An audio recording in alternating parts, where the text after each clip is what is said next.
میت پر رونے والے لوگوں سے فرشتہ کیا کہتا ہے؟ کیا آپ جانتے ہیں کہ جس وقت کسی انسان کا انتقال ہوتا ہے اور لوگ اس پر رونا شروع کرتے ہیں، ایسا تو ہر جگہ ہی ہوتا ہے کہ کسی انسان کا انتقال ہوا تو گھر والے، عورتیں، بیوی، بچے، سارے لوگ اس کے لیے روتے ہیں۔ تو اس وقت حضرت ملک الموت جو انسان کی روح قبض کر کے جا رہے ہوتے ہیں، تو وہ جب لوگوں کو روتا ہوا دیکھتے ہیں نا کہ عورتیں رو رہی ہیں اور اس کے گھر میں چیخ و پکار ہونے لگی، لوگ اس میت پر رونے لگے، تو وہ فرشتہ واپس آتا ہے۔ تاریخ میں آتا ہے کہ وہ فرشتہ واپس آنے کے بعد لوگوں سے کچھ کہتا ہے، اور لوگوں سے کیا کہتا ہے وہ یہ سن کر آپ دنگ رہ جائیں گے کہ وہ ملک الموت یعنی حضرت عزرائیل علیہ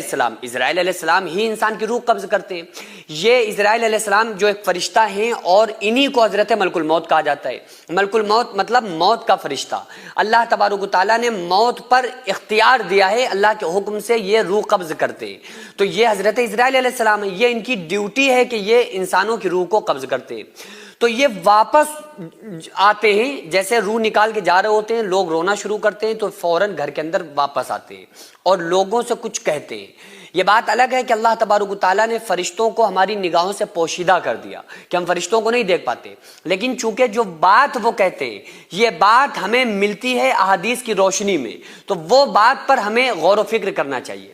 تو حضرت ملک الموت جو لوگوں کے ساتھ اور فرشتوں کے ساتھ ہوتے ہیں، چونکہ ایک ہی فرشتہ تھوڑی آتا ہے روح قبض کرنے کے لیے، ملک الموت کے ساتھ کچھ اور فرشتے بھی ہوتے ہیں۔ نیک بندے کے پاس آئیں چاہے وہ بد انسان کے پاس آئیں، نیک بندے کے پاس جب آتے ہیں تو اچھی شکل و صورت میں اچھے فرشتوں کے ساتھ آتے ہیں، اچھی شکل و صورت کے فرشتوں کے ساتھ آتے ہیں۔ گنہگار کے پاس آتے ہیں تو بڑی ڈراؤنی شکل میں اور ڈراؤنے فرشتوں کو ساتھ لے کر آتے ہیں، اور اس کی روح کو نکال کر بڑے اعزاز کے ساتھ نیک بندے کی روح کو عزت کے ساتھ لے جاتے ہیں، گنہگار کی بڑی خطرناک طریقے سے کھینچ کے لے جاتے ہیں۔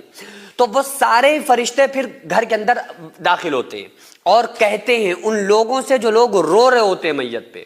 وہ فرشتے اپنی زبان حال، زبان قلب سے یہ کہنے کی کوشش کرتے ہیں کہ اے لوگوں سنو،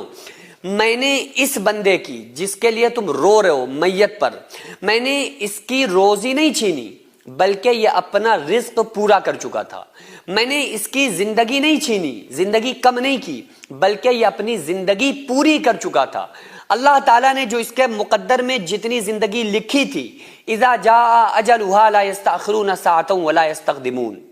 اللہ فرما رہا ہے کہ جب موت کا وقت قریب آ جاتا ہے تو ایک ذرہ نہ اس میں جلدی ہوتی ہے نہ ایک ذرہ دیری ہوتی ہے، تو فوراً وہ فرشتہ جو ہوتا ہے وہ کہتا ہے کہ دیکھو میں نے اس کی روزی نہیں کم کی، میں نے اس کا رزق نہیں چھینا، میں نے اس کی زندگی نہیں کم کی، میں نے اس کی عمر نہیں چھینی، بلکہ یہ اپنی زندگی میں جو زندگی کے لمحات تھے وہ جی چکا تھا، جو اس کی قسمت میں جو رزق تھا یہ